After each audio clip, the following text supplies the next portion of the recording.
Recently, I was reading George Sanders' book, A Swim in a Pond in the Rain.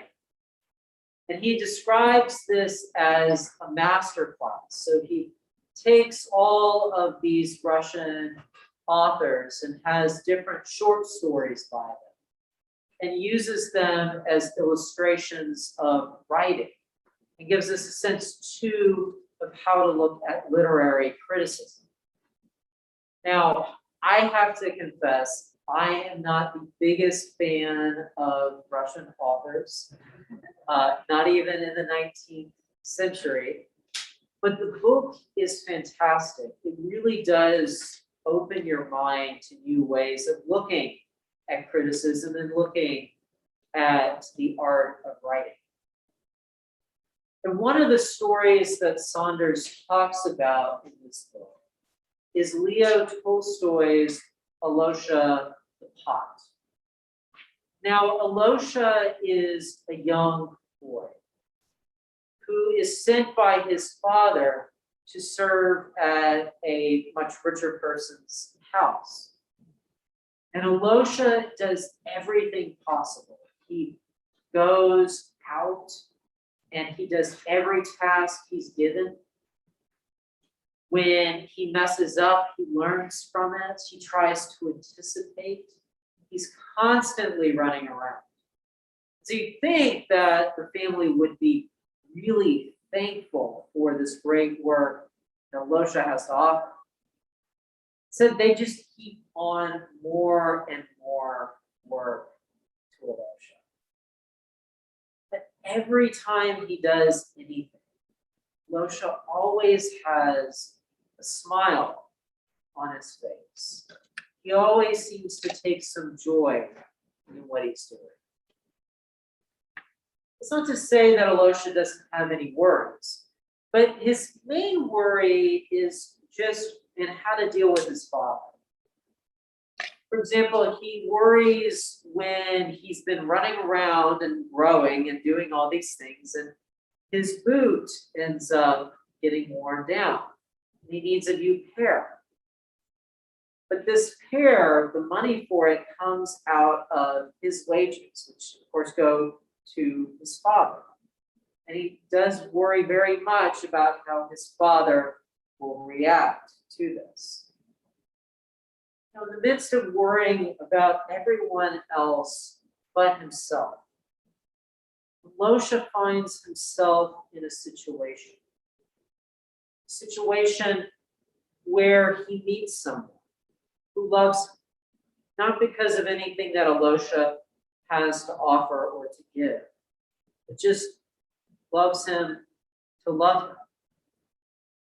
And this person, Justinia, the cook, she talks with Alyosha and they discuss getting married.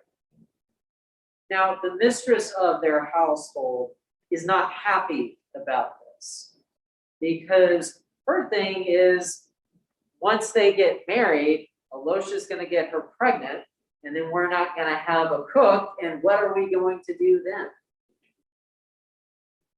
So instead, she goes to Alyosha's father, tells him what's going on. Alyosha's father sits down when he visits with his son and says all these foul things about Justinia the cook, the worst things imaginable you could say. Alyosha just sits there and takes it.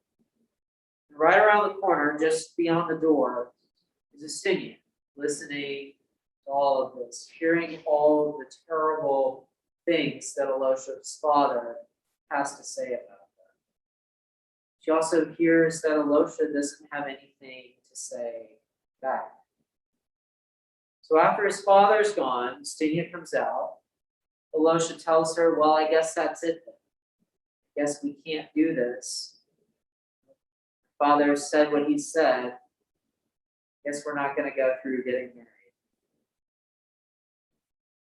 Alyosha seems to be fine. He goes about his work as normal. But then the mistress of the household comes up to him and says, have you given up this nonsense of marriage? And he says, yeah, my dad said so, so I guess that's it then. And it's in that moment that Elisha breaks down for the first time and starts crying.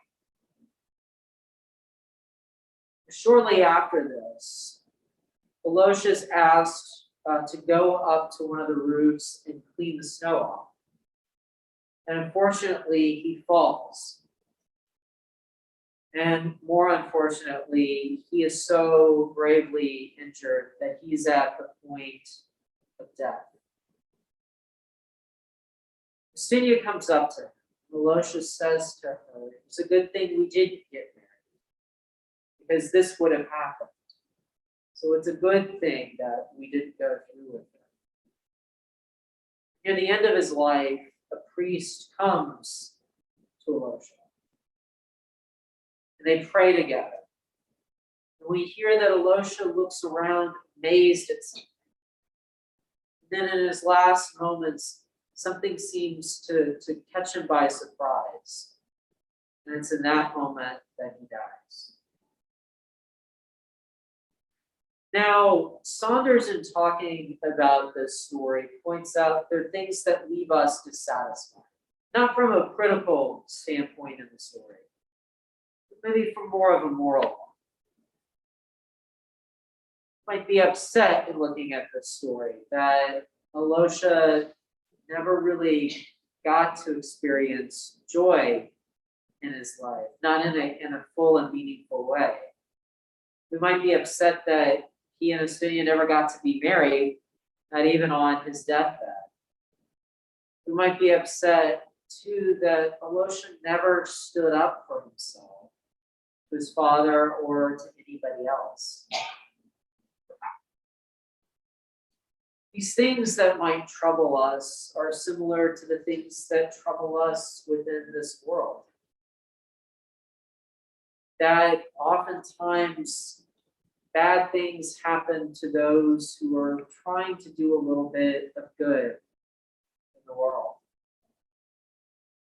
And it's in our readings today, particularly in our reading from Jeremiah and our reading from the Psalms, that we get this sense from the writers, we get this desire for when bad people do bad things, for those same ills to fall upon them.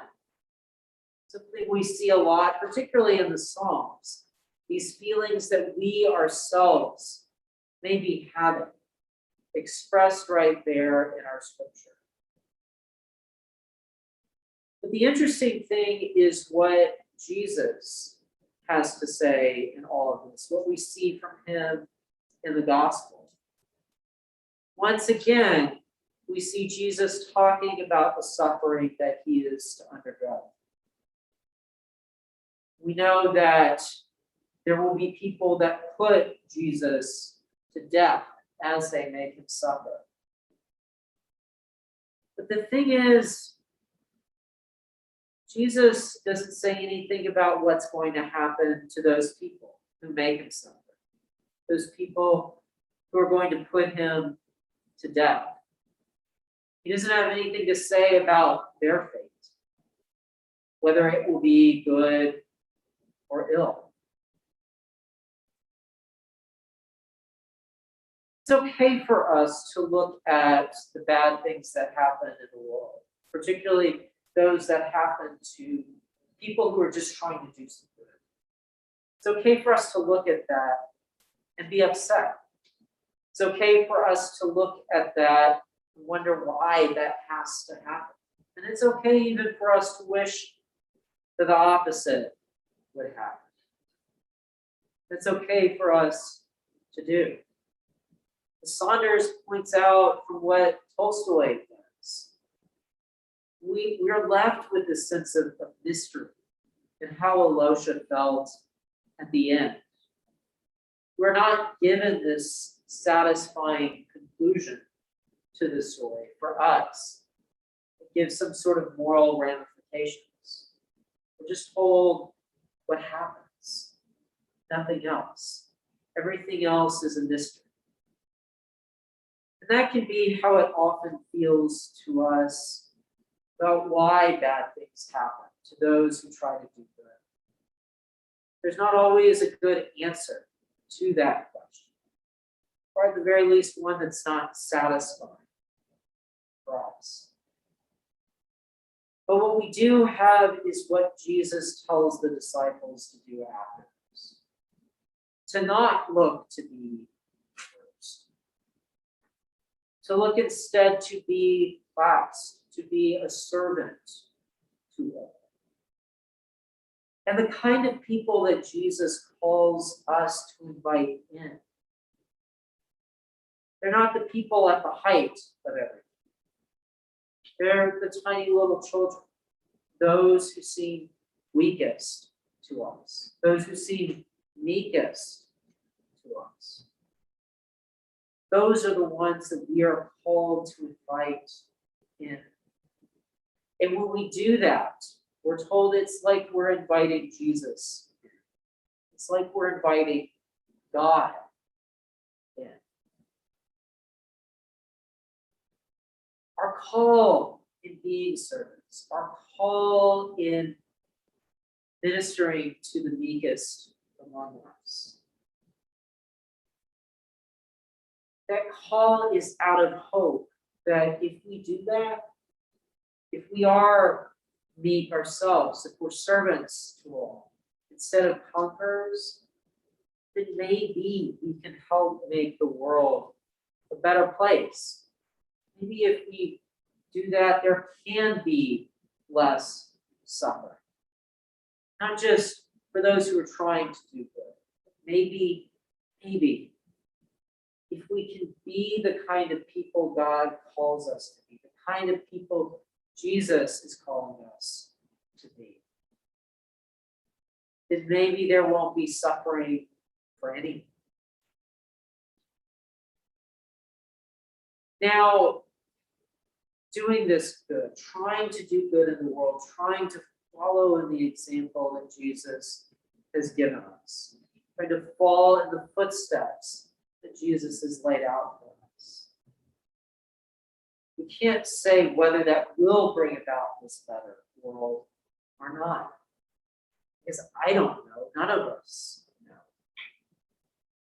I think we do owe it to God and to Jesus to give it a try. Because if we can go out there, we can be servants to all. Maybe it will help transform all those around us. If we can do the work God has given us to do, if we can be servants in our hearts, then maybe it will make the world better. But at the very least, we can say that being servants for God, the very least, we'll be doing that work God has given us to do. We'll be continuing that work that Jesus started. Even if we can do nothing else, at the very least, we can say we have done God's work by having that heart of a servant in this world.